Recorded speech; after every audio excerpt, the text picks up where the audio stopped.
Hey guys, so today I'm going to be doing a fragrance know-how, and essentially what that is like I know that some people have problems once they buy the perfume from the store on how to preserve it and really keep the fragrance like store day bought. So I'm going to be giving some tips on how to do that. Never ever store your fragrance in the bathroom. And the reason for that is because your bathroom is humid and the temperature is constantly fluctuating. And if there's one place you don't want your fragrance to be, it's in a place that's humid and a place whose temperature is constantly changing. You want your fragrance to be in a place that has a pretty constant temperature, and where I find that to be the closet, but I find that kind of extreme. Like, I find that as extreme as putting it in the fridge. But if you do have a good walk-in type of closet, I don't see a problem with keeping it there, but I don't, so I keep mine in my top drawer. And another thing that may just be me is that I also like to keep my fragrance in the box it came in. And the reason I guess I do it is because, like, I think that it keeps the temperature more steady than if it wasn't. So if you buy a fragrance, do not put it in the bathroom. It's like putting your makeup and picture buying a $50 naked palette and putting it in the bathroom. Your fragrance is just the same. It will die in there. Tip number 2. Do not shake your bottle. And the reason for this is because if it's not full, just one word comes to mind: oxidation. You're shaking air into your scent, and that's going to distort it. It's going to make it weaker. It's going to do all kinds of things that you don't want to have happen to a, let's say, a $115 bottle of Chanel. So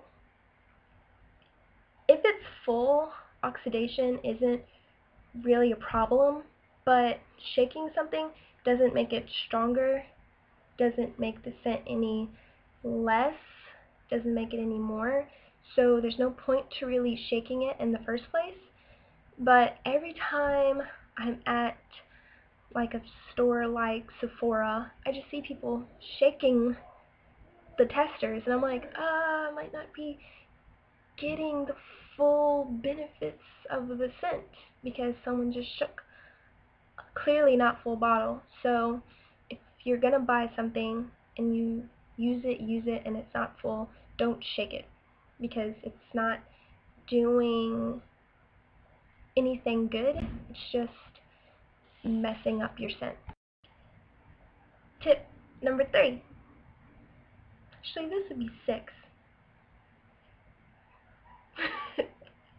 Anyway, if your lotion does not match your perfume, use unscented moisturizing lotion. And the reason for this is because you don't want two scents working against each other. Like, I know my friend, she has a, what is it? I forget. But she matches that up with cocoa butter. And every time you hug her, you smell cocoa butter and then you smell her scent. And I know that when there's so many scents at play, it kind of hurts your nose.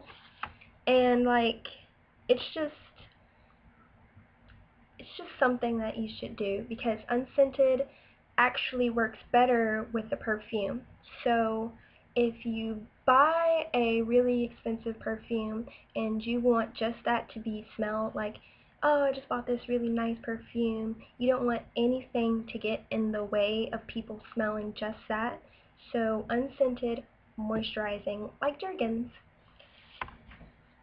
This is the same exact reason why you don't spray your clothes, because scents tend to stay. Like, I sprayed Armani Code, which I love, on my shirt, and then I washed it, dried it, I could still smell it, and then I put on my especially Escada, which I also love, and I just smelt them both all throughout the day, and it kind of gave me a headache. I love both of those scents a lot, but I don't want to smell them at the exact same time. So unless you can get the scent out of your clothes, don't spray them. And here's another tip added on to my third tip. Always buy the Eau de Perfume rather than the Eau de Toilette. And the reason that I suggest this is because the Eau de Perfume has a higher concentration of the actual scent. So you're getting a bigger bang for your buck. But at the same time, the reason that Eau de Toilettes are usually cheaper is because it has a lower concentration of the scent. So if you really don't want to have to keep spraying yourself, get the Eau de Parfums. But I do recognize that there are some scents, some brands, some lines that don't offer Eau de Parfums, and one of my most loved scents of all time, the Hakutour by Givenchy, is not offered in Eau de Perfume. So I still buy it because I love it. So sometimes if you really love something, buy it regardless of if it's Eau de Perfume or Eau de Toilette. Tip number 4. Know your kiss points as well as your pulse points.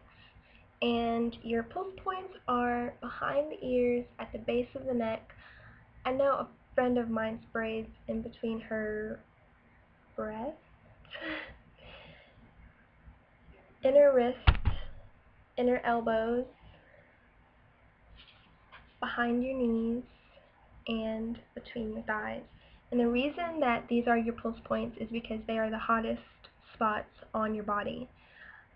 But at the same time, if you know that your husband likes to nibble on your ears, I don't know if you know this, but perfume, even though it smells good, it actually doesn't taste good. So if you spray the base of your neck, but you know your husband likes to kiss there or kiss there or kiss any of the places that I mentioned, don't spray there because he's going to be tasting just nastiness. And he'll probably be like, oh, it smells good. And the minute his tongue or his tongue hits it or his tongue licks his lips, he's going to be tasting nothing but pure nastiness. So just know that, because you want to make your husband happy in all those ways. You want to smell good for him, but at the same time, you don't want him to taste just, ugh. Tip number 5. Do not rub, wait to dry.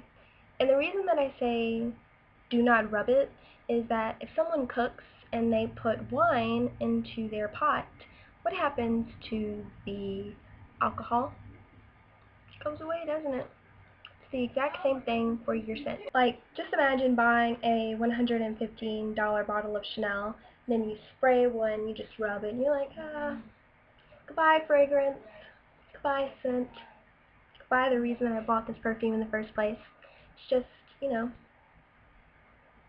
I wouldn't want to waste my $115 bottle of Chanel. And hopefully you don't have that much cash to where you just can. But if you do, can you help me? Anyway, I know it seems like the most obvious one, but I see tons of people making this mistake, and I'm like, why? Why? And they'll do it at the store, and the people won't say, excuse me, ma'am, I know that I'm supposed to be helping you pick out a new perfume, and I just want to help you out, give you a handy-dandy tip for life. They just let them do it, and they don't even stop them and try to give them friendly advice. So I'm giving you friendly advice, and it's don't rub, wait to dry. One last tip that I have for you guys is that scent triggers memories. And the reason that I'm saying this is because, before I bought my Coco Mademoiselle by Chanel, I was watching all of these reviews and, all these types of things. And they were all saying, oh, I really love the scent, but it's so common. I don't want to wear something that's so common. And I'm like, and then, I go and I smell it and I'm like, oh, I've got to have this. I'm not going to wait to buy it because everyone else has it. And it's just because, scent triggers memories. It's like you smell this and I just thought about how childhood, I just thought about how I didn't have any concerns about life in childhood and how I was just so free to do whatever I wanted. It's just this empowering thing. It's like, if you love something, if you just smell something and you're like, oh, I've got to have it, you shouldn't think about, oh, how many other people have this or something like that. It's just, it would suck to think that all perfumes I have that I love I can't wear because a lot of other people have them. I'm like, oh, well, a lot of other people must have good taste because I think I have good taste. Yeah, they must have great taste. It's just like if you're doing something, you're like, this is Coco Mademoiselle by Chanel. Really love it, but maybe you should wait until it's less common. What crap advice? I'm that may just be me, of course. But if you love something, if you smell something and think, oh, that's amazing. I don't think about how many people will have the same UGG boots as me or how many people will have the same hair color as me. If you took how many people had how many other things, you would just have to pause your life forever, and that's not worth it. So, scent triggers memories. If you smell something and just think of something that you love or a treasured memory that you have, don't give that up just because a lot of other people have that scent. So, I hope you guys got a lot of advice, and I hope you guys enjoy life and enjoy your perfume.